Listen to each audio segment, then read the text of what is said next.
Shane Watson here from Boxing Live. I'm lucky enough to be joined by Dynamite Daniel Dubois. How are you? Yeah. Obviously, big night on Saturday night.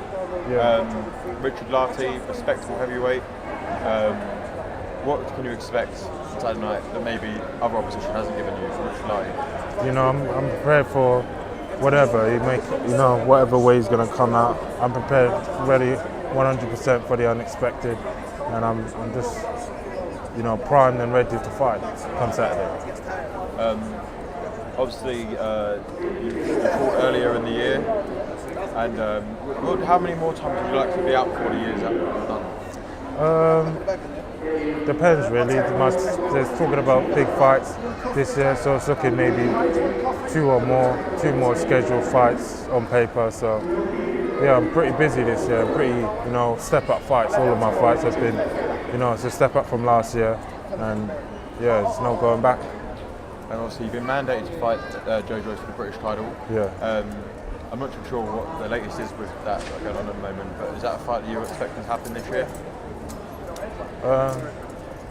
There's been talk of it. I don't know what is actually going to transpire and happen, but Frank, my team, and they've been talking about the fight. Joe hasn't really come back and said anything about fighting me, so it might or might not happen. So just fingers crossed, and I've got to just win Saturday really.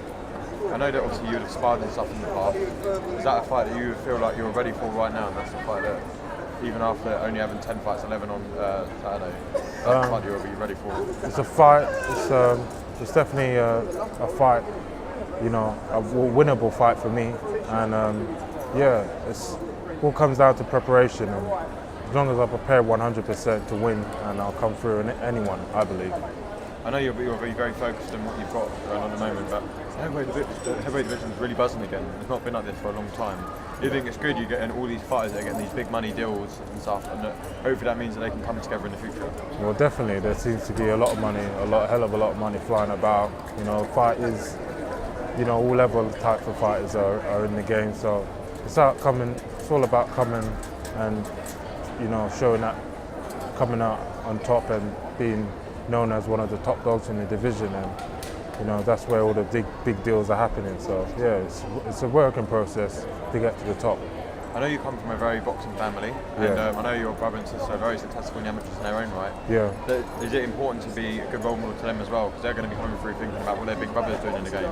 So they might want to do exactly what you do, or even better in their career as well. Yeah, it's good to set a positive example, and set all life's all about setting a good example, and people, my people, and people on the outside that don't even know me will be looking in. So it's all about setting a positive example and showing, what hard work and dedication can get you.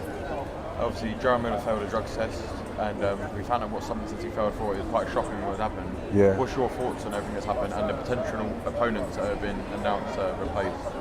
Yeah, well, it's interesting, seeing, the whole, seeing what's happened, and Jarrell being caught out for being a drug cheat, and yeah, it's as they say, maybe shame on him for getting caught out and doing that. But it is what it is. Boxing, this is the game. People want to get that extra advantage, and if that means being fitter and being able to last longer, I don't know. People have their own motives, and I can't say too much on the matter. It is what it is. And obviously Dylan White got announced to fight Oscar Rivas at the O2, so a good fight. Oscar Rivas undefeated, stopped Ryan Jennings in his last fight. Yeah. What kind of a fight do you expect him there, and who did you expect him out on top? He looks like a good fight on paper, and Oscar's been looking, I've seen a few clips of him, he looks pretty, sharp and devastating and whatever. But it's up to, it's the competition he's been facing and everything. But all these big fights that are being made, if it's an O2 fight, it's going to be a big fight either way. And Dylan's involved, and yeah, it's probably be a good show. Okay, thanks for talking to Boxing Live. It's good to have you on.